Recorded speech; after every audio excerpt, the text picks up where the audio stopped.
नमस्कार, आपका बहुत बहुत स्वागत है आरएन टीवी नेशनल में और मैं हूं आपके साथ वर्षा शर्मा। और रुक करेंगे मध्य प्रदेश की खबरों की ओर।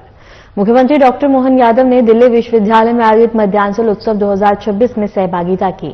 इस अवसर पर सीएम मोहन यादव ने कहा कि मध्यांचल उत्सव प्रदेश की समृद्ध सांस्कृतिक विरासत और लोक परंपराओं और प्रतिभाओं को राष्ट्रीय मंच पर प्रस्तुत करने का सशक्त माध्यम है। उन्होंने कहा कि ऐसे आयोजनों से युवाओं को अपनी जड़ों से जुड़ने का अवसर मिलता है और मध्य प्रदेश की सांस्कृतिक पहचान को नई मजबूती मिलती है। मुख्यमंत्री ने विश्वविद्यालय प्रशासन और आयोजन समिति को सफल आयोजन के लिए बधाई देते हुए कहा कि सरकार संस्कृति कला के लिए लगातार कार्य कर रही है। आज देश के अंदर सर्वाधिक कम बेरोजगारी वाला दर वाला कोई राज्य है तो हमें गर्व है। वो मध्य प्रदेश से सभी युवाओं को जो रोजगार दिलाने में सक्षम सिद्ध हो रहा है। इसलिए आप पढ़ो, आगे बढ़ो, लेकिन फिर घर आओ। घर पे आपकी अलग अलग प्रकार की मंजिलें इंतजार कर रही जो आपके मुकाम तक पहुंचाएगी, आपके सपनों को रंग भरने के लिए मौका देगी। सरकार आपके साथ खड़ी रहेगी और सरकार के माध्यम से आप प्रदेश आगे बढ़ाओ। माननीय मोदी जी के नेतृत्व में देश आगे बढ़ेगा। इस प्रकार से हम सबको इसी एंगल से चलने की जरूरत है। कितने प्रकार से अपने माननीय मोदी जी के माध्यम से प्रेरित कर रहे हैं। हर राज्य के अंदर अनुकूलता है। आज इसी कारण से सारे राज्य अलग अलग तरह से, चाहे उत्तर दक्षिण पूर्व पश्चिम, अब तो केरल में भी खाता खुल रहा है। अब तो एक के बाद एक इस जगह ऐसा लगता है कि कहां कहां कैसे कैसे यहां युवा ठगा गया। इसका उदाहरण सबसे बड़ा दिल्ली से बढ़ के कौन होगा। कहां झाड़ू लेके जाने वाले आदमी मालूम पड़ा कि झाड़ू समेत जेल जाने को तैयार हो जाए लेकिन पद नहीं छोड़े। काय का पद के लिए लात मारने वाले उदाहरण, ये कैसा दिल्ली दिखाती तमाशा, ये दिल्ली के अंदर ही हो सकता है। लेकिन आज जब मैं आपसे बात कर रहा हूं तो मैं मध्य प्रदेश के संदर्भ में दो चार बात करके खत्म करूंगा। हमारे राज्य के अंदर हमने अपने राज्य में, जैसा कि कहा गया है, सभी प्रकार की अनुकूलताओं के लिए, खास करके युवाओं के लिए सर्वाधिक मौके सब क्षेत्रों में दे रहे हैं। युवाओं को आगे बढ़ने के लिए वो जो श्याम ने कहा सही है, हमारे युवा नौकरी के पाने वाले बने, उनका मन है तो जरूर बने, लेकिन नौकरी पाने के बजाय नौकरी देने वाले भी बने। सरकार वहां भी हमारे युवाओं के साथ खड़ी है कि हमारे युवा हर क्षेत्र में, जिस क्षेत्र में आगे बढ़ना चाहे वो सभी क्षेत्रों में बढ़े।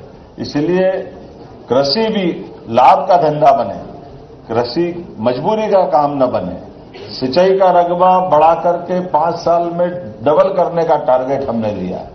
मेडिकल कॉलेज 2 साल में, कहां 55 साल में 5 मेडिकल कॉलेज खुले, कहां 2 साल में हमने 7 मेडिकल कॉलेज खोल दिए और 3 साल में 20 मेडिकल कॉलेज खोलेंगे। ये हमारे अपने काम करने की गति है। राज्य का बजट भी 2 साल के अंदर हमारा लगभग तेज गति से बढ़ते हुए 5 साल के अंदर राज्य का बजट डबल करने वाले हैं। मेडिकल कॉलेज के अंदर मेडिकल कॉलेज अगर हम खोल रहे हैं तो केवल एक उदाहरण देना चाहूंगा। हमारे पीपीपी मॉडल पर लाठेर साहब मेडिकल कॉलेज अगर खोलना है तो हमने कहा 1 रुपए में मेडिकल कॉलेज पीपीपी मॉडल पर हम खुलवा रहे हैं कि हमारा हॉस्पिटल 300 बेड का सरकार के माध्यम से एजेंसी को देंगे, 25 एकड़ जमीन भी देंगे।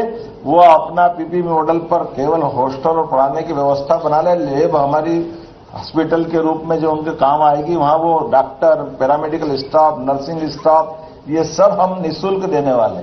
और 10 साल तक वापस 10 साल बाद जब उनका वो 1200 बेड का हॉस्पिटल चला लेंगे, बना लेंगे, तब हमारा हॉस्पिटल हम ले लेंगे। ये मेडिकल कॉलेज हमारा खड़ा होगा। लेकिन एक और बात भी कही कि नीट के माध्यम से जिन गवर्नमेंट मेडिकल कॉलेज में 3 लाख की फीस जमा होती, 4 लाख की जमा होती, और प्राइवेट मेडिकल कॉलेज में 70-80 से लगा के 1 करोड़ तक की जमा होती, तो हमने निर्णय लिया कि हमारे राज्य के बच्चे अगर मेडिकल कॉलेज में प्राइवेट स्तर में नीट में गवर्नमेंट के बाद नंबर लाते हैं, गवर्नमेंट कॉलेज में सीट नहीं मिलती, तो हमने कहा सारे बच्चों की फीस सरकार भर देगी और उनके लिए ये लोन दे देंगे। 70-80 लाख, 1 करोड़ 5 साल में लगता है, तो ये हमारी तरफ से लोन दे देंगे। और बाद में जब डॉक्टर बने के निकलेंगे तो 4-5 साल हमारी सरकारी नौकरी कर लेंगे, हमारा पैसा हमारे पास, वो डॉक्टर बन के अपने घर के पास। ये सीधा साधा फार्मूला है, क्योंकि हमारे घर में हमारे पास डॉक्टरों की संख्या बढ़ना चाहिए कि नहीं बढ़ना चाहिए। तो अपने यहाँ पूरे क्षेत्र के अंदर जितने मेडिकल कॉलेज हो रहे हैं सबको लोन दे करके इसमें माननीय मोदी जी का फंडा भी साथ कि हम अपने लोगों को सक्षम बनाना चाहते हैं, लेकिन सक्षम में हमारी उसकी वित्तीय व्यवस्था का भी पारदर्शी तरीके से, और केवल मेडिकल नहीं, हर क्षेत्र के अंदर अगर आप रोजगार देने वाली इंडस्ट्री में आप खड़ा करना चाहते हैं, उदाहरण के लिए हमारी रेडीमेड गारमेंट्स की इंडस्ट्री में कोई इंडस्ट्री लगाना चाहता है और 2000-4000 लेबर को काम देता है, तो प्रति लेबर 5000 रुपये महीना सरकार इंडस्ट्री वालों को देगी। इसमें इंडस्ट्री भी उनकी, इंडस्ट्री की कमाई भी उनकी, उससे निर्यात करना, अपने प्रदेश में खपाना, देश में खपाना, ये भी काम उनका। लेकिन चूंकि वो रोजगार दे रहे हैं, तो रोजगार देने के बलबूते पर बीजीएफ पर पर्सन हमारी तरफ से सरकार के माध्यम से इंडस्ट्रियलिस्ट को देंगे, वो युवा उद्योगपति को देंगे, ताकि वो अपने रोजगार के माध्यम से लोगों की जिंदगी बेहतर कर सके। इसलिए एक सेक्टर नहीं, अगर होटल खोलना चाहता है, होटल में भी बहुत रोजगार होता है, 50 करोड़ के होटल डाले 15 करोड़ माफ, 100 करोड़ के होटल डाले 30 करोड़ माफ, हॉस्पिटल डाले, हॉस्पिटल में 100 करोड़ का डाले तो 30 करोड़ माफ। ऐसे एक नहीं, 40-40, 60-60% तक की सब्सिडी लगातार सरकार के माध्यम से हर सेक्टर में, माइनिंग का सेक्टर हो, एनर्जी का सेक्टर हो, हर सेक्टर में मध्य प्रदेश आगे बढ़ रहा है। आज की स्थिति यह है कि हमारे पास पूरे देश में सबसे सरप्लस बिजली कहीं है तो मध्य प्रदेश के पास। ये हमारे लिए सौभाग्य। दिल्ली की मेट्रो ट्रेन भी चल रही है तो मध्य प्रदेश के करंट से चल रही है। हमको मालूम है मध्य प्रदेश का करंट बंद हो जाए तो मेट्रो को संकट आ जाए। भगवान की दया है, बिजली बहुत है, चिंता नहीं है। लेकिन ये मान के चलो, जो बिजली दे रहे तो बिजली की दर भी कम दे रहे हैं। सबसे कम दर पर रिन्यूएबल एनर्जी कोई राज्य दे रहा है तो 2 रुपये 10 पैसे में हमारी राज्य के द्वारा देश को सप्लाई करने का काम हमारे द्वारा किया जा रहा है। थर्मल पावर इंडस्ट्री के माध्यम से भी 5 रुपया 10 पैसे का भाव, आमतौर पर बिहार से लेकर सारे राज्यों ने जब रेट निकाले तो उनके रेट ज्यादा है, लेकिन हमारे यहाँ अपनी माइनिंग सेक्टर में भी सबसे ज्यादा गति से माइनिंग सेक्टर के अंदर अपने भारत सरकार की गाइडेंस में सबसे अच्छे ढंग से रोजगार दिलाने के लिए सभी क्षेत्रों में। और इसीलिए भाग्य की बात भी है, हमारे यहाँ कोयला भी है तो हीरा भी है, पन्ना भी है तो चीता भी है। आप दुनिया के अंदर चीता ढूंढते फिरो, लेकिन अपनी अनुकूलता के बलबूते पे चीता उछलता कूदता हुआ हमारे राज्य में अपनी आबादी के साथ परिवार भी बढ़ा रहा। और एक नहीं, अब 3 हमारे चीता अभयारण्य के रूप में स्थापित हो रहा है। पूरे देश में सबसे ज्यादा टाइगर भी कहीं पाए जाते हैं तो मध्य प्रदेश में पाए जाते हैं। मुझे इस बात का आनंद है। और अब तो कश्मीर में शिकारे लेने की जरूरत नहीं, शिकारे भोपाल के तालाब में भी चल रहे हैं। हमारे लिए वो आनंद भी देगा। कहाँ ठंड में जाओ तो जाओ, नहीं तो मत जाओ, भोपाल के तालाब में चला लो तो भी शिकारे चल जाते हैं। कितना अच्छा लगता शिकारे चलाने का आनंद। आप घूमते घामते शिकारे में चाय पीना हो, कोई सामान खरीदना हो, प्राकृतिक आजकल सब्जी भाजी भी वहीं मिल जाती है।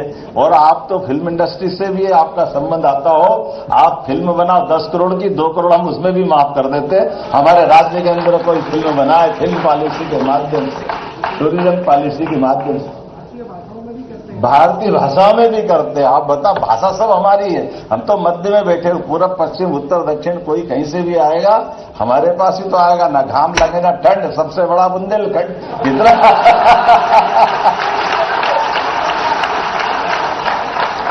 कितना आनंद आता है। कहां कहां से जाते हैं, क्या करते हैं, बताओ आप।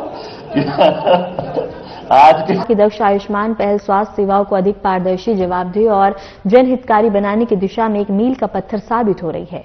उन्होंने बताया है कि इस पहल के माध्यम से आयुष्मान भारत योजना के क्रियान्वयन में निगरानी, गुणवत्ता और पारदर्शिता को मजबूत किया गया है।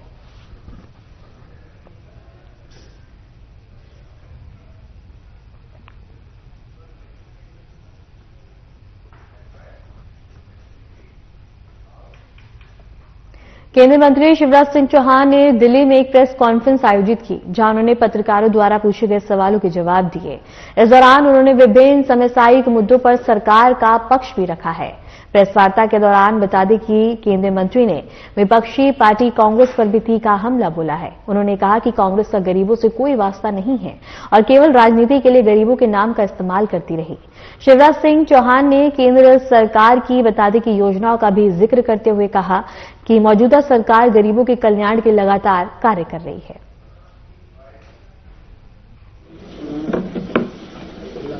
ऑल इंडिया कांग्रेस कमेटी ने सोशल मीडिया में ये चिट्ठी डाली है। इसमें सिग्नेचर हैं कांग्रेस के अध्यक्ष मल्लिकार्जुन खड़गे जी के और नेता प्रतिपक्ष श्री राहुल गांधी। ये पूरा झूठ का, फरेब का प्रमाण है कांग्रेस के। सच बात ये, कांग्रेस ने अपना आइडिया, आइडियोलॉजी और आइडियल तीनों छोड़ दिए। आइडिया होता है राष्ट्र प्रथम, देश का विकास। अब कांग्रेस का उससे कोई लेना देना नहीं है। अगर जी राम जी, विकसित भारत जी राम जी भी है तो देश के विकास के लिए, गांव के विकास के लिए। आइडियोलॉजी गरीब कल्याण, तो गरीबों से तो कांग्रेस का वास्ता बचा नहीं। 1971 में कहा गरीबी हटाओ, गरीबी हटा दिए। अगर 25 करोड़ गरीब गरीबी रेखा के बाहर आए हैं तो प्रधानमंत्री श्रीमान नरेंद्र मोदी जी की सरकार में आए। और आइडियल कांग्रेस कभी बताती थी पूज्य महात्मा गांधी जी को, और बापू जी कहते थे सत्य सबसे पहला और अहिंसा। अब सत्य पर कितना यकीन है कांग्रेस को, ये तो मैं प्रमाणित करूंगा। झूठ की दुकान, फरेब की फैक्ट्री, ये लगातार कांग्रेस चला रही है। देश को भ्रमित करने का काम कर रही है। और मैंने तो आज और सोशल मीडिया पे 2 वीडियो देखे, उसमें भी आदमी नहीं दिख रहे, वो भी एआई जनित। मैं कहना चाहता हूं मल्लिकार्जुन खड़गे जी से भी और राहुल गांधी जी से भी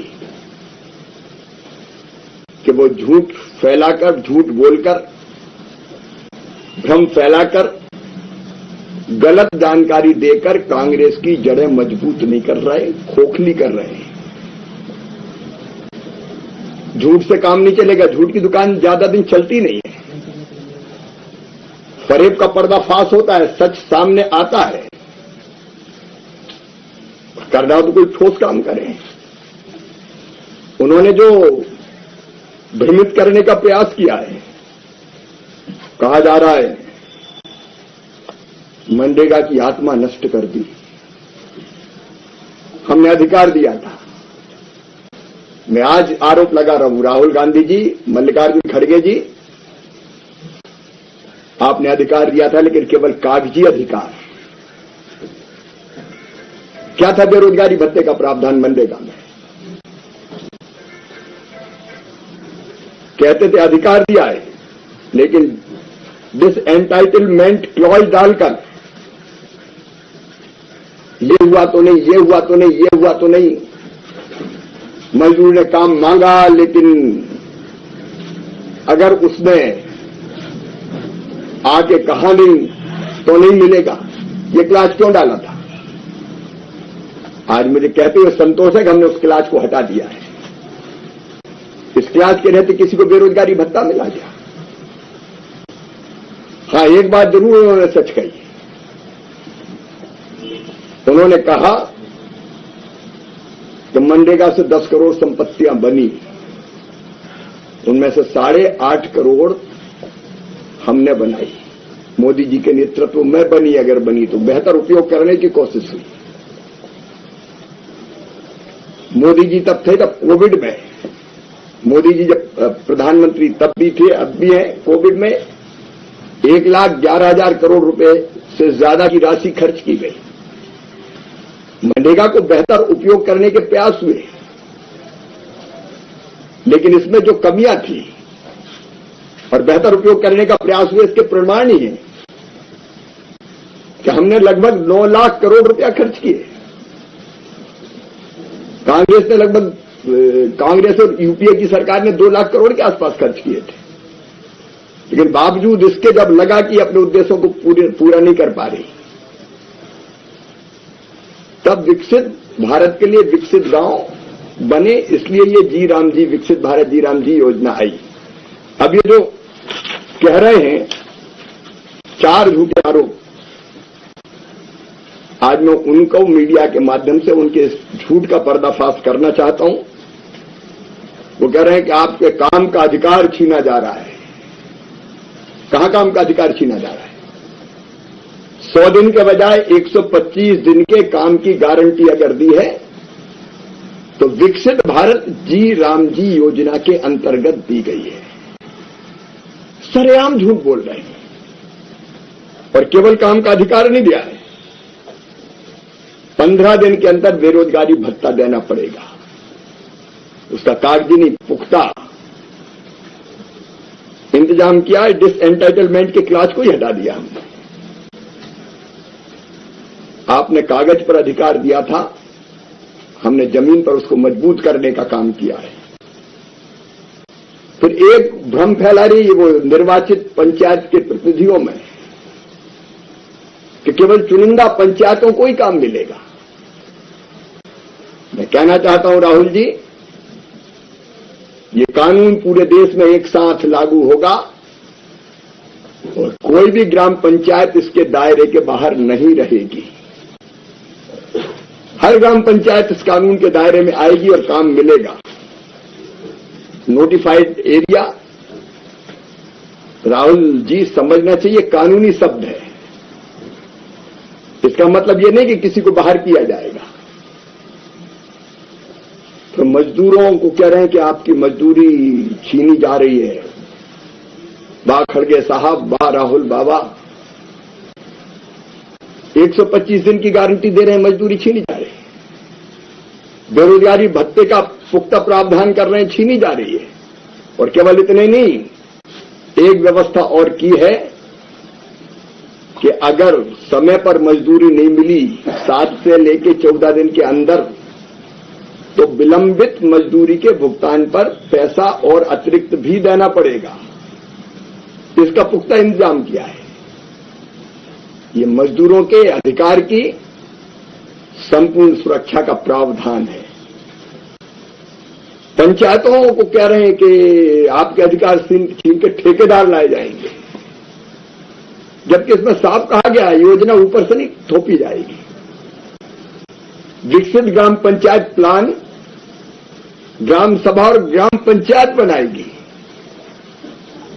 और काम कॉन्ट्रैक्टर नहीं, पंचायत करेगी।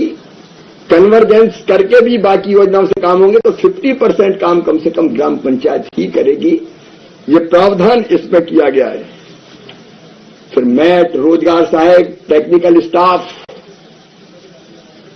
इसमें झूठ फैलाया जा रहा है। अब तो आपका काम छिन जाएगा। मैं कहना चाहता हूं खड़गे जी को, राहुल जी को, कि प्रशासनिक व्यय 6 से बढ़ा के 9% किया है हमने,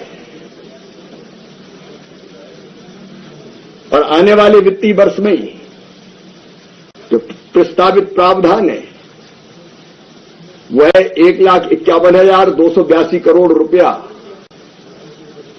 जिसमें 95,600 करोड़ रुपए से ज्यादा केंद्र सरकार देगी और 9% प्रशासनिक व्यय मतलब लगभग 13,000 करोड़ से ज्यादा इसके लिए दिए कि मैट को, रोजगार सहायक को, टेक्निकल स्टाफ को ढंग से मानदेय तनख्वाह दी जा सके। और किसी का काम नहीं छिनेगा, ना मैट का छिनेगा, न रोजगार सहायक का छिनेगा, न टेक्निकल स्टाफ का छिनेगा, बल्कि समय पर ठीक मानदेय उनको मिल जाए। प्रशासनिक व्यय बढ़ा के इसका प्रावधान किया गया है। एक के बाद एक झूठ बोलने का काम, राज्यों पर बोझ बढ़ेगा। बोझ नहीं बढ़ेगा। मैंने बताया केंद्र सरकार पहले ही ज्यादा पैसा दे रही है। राज्य जो पैसा इसमें लगाएंगे 40% तो निवेश होगा राज्यों का गांवों के विकास के लिए, क्योंकि इसमें पूरी तरह से विकसित गांवों के लिए इंफ्रास्ट्रक्चर बनाए जाएंगे। सड़क हो, पुल पुलिया हो, स्कूल हो, अस्पताल हो, आंगनबाड़ी भवन हो, खेत सड़क हो, रोजगार मूलक काम हो, सेल्फ हेल्प ग्रुप के लिए कोई इंफ्रा बनाना हो, एफपीओज को बनाना हो, पैक्स को बनाना हो, वो सारे काम इससे किए जाएंगे। प्राकृतिक आपदा से बचने के लिए या जल संरक्षण के लिए संरचनाएं बनानी हो तो वो भी बनाई जा सकेगी। ये तो निवेश है राज्य का विकास के लिए, गांव के विकास के लिए। मध्य प्रदेश में 27% ओबीसी आरक्षण को लेकर आज का दिन बेहद ही अहम और निर्णायक माना जा रहा है। इस बहुप्रतीक्षित मामले में आज सुप्रीम कोर्ट में आपकी सुनवाई होनी है, जिसमें प्रदेश की राजनीति, प्रशासन और लाखों ओबीसी अभ्यर्थियों की नजरें टिकी हुई हैं। दरअसल 27% ओबीसी आरक्षण से जुड़ी याचिकाएं पहले मध्य प्रदेश हाईकोर्ट में लंबित थी, जिन्हें बाद में सुप्रीम कोर्ट में ट्रांसफर किया गया। अब शीर्ष अदालत में होने वाले इस अंतिम सुनवाई से यह साफ होने की उम्मीद है कि प्रदेश में भर्ती में 27% ओबीसी आरक्षण का रास्ता खुलेगा या नहीं। इस मामले की वजह से लंबे समय से सरकारी भर्तियां और चयन प्रक्रियाएं प्रभावित हो रही हैं। हजारों पद खाली पड़े हैं और लाखों युवाओं का भविष्य अधर में लटका हुआ है। ओबीसी समाज लगातार इस आरक्षण को संवैधानिक हक बताते हुए इसे जल्द लागू करने की मांग कर रहा है। वहीं दूसरी ओर याचिकाकर्ताओं की दलीलें हैं कि बिना डेटा और संवैधानिक प्रावधानों के पालन के आरक्षण लागू नहीं किया जा सकता। सुप्रीम कोर्ट में आज इन्हीं तमाम कानूनी और संवैधानिक पहलुओं पर अंतिम बहस होनी है। राजनीतिक तौर पर भी यह मुद्दा बेहद संवेदनशील है। सत्ता पक्ष और विपक्ष दोनों ही इस फैसले पर नजर बनाए हुए हैं, क्योंकि सुप्रीम कोर्ट का फैसला प्रदेश की राजनीति की दिशा और आगामी नीतियों को प्रभावित कर सकता है।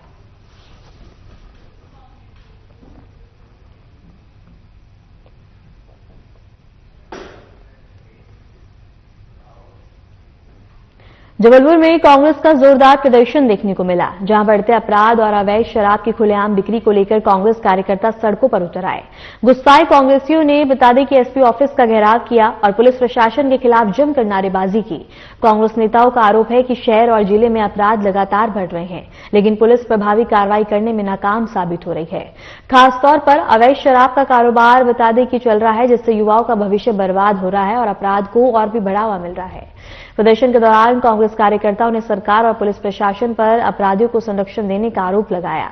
उनका कहना है कि जब जनता खुद को असुरक्षित महसूस कर रही है, तब पुलिस सिर्फ कागजी कार्रवाई तक सीमित रह गई है। कांग्रेस नेताओं ने चेतावनी दी है कि अगर जल्द ही अपराध और अवैध शराब पर सख्त कार्रवाई नहीं की गई तो आंदोलन को और भी तेज किया जाएगा।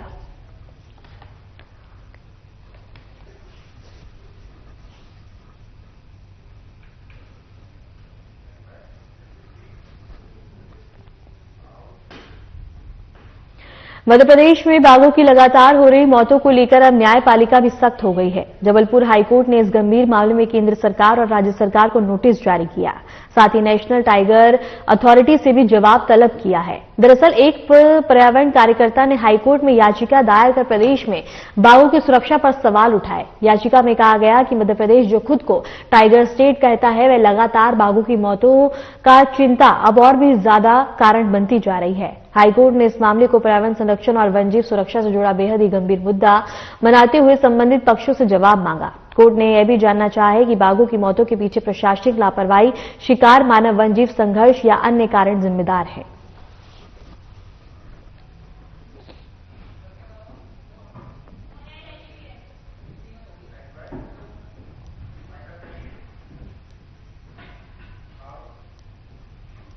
फिलहाल के लिए मध्य प्रदेश की खबरों में इतना ही, और ऐसी मध्य प्रदेश की तमाम खबरों को जानने के लिए देखते रहिए आरएन टीवी नेशनल।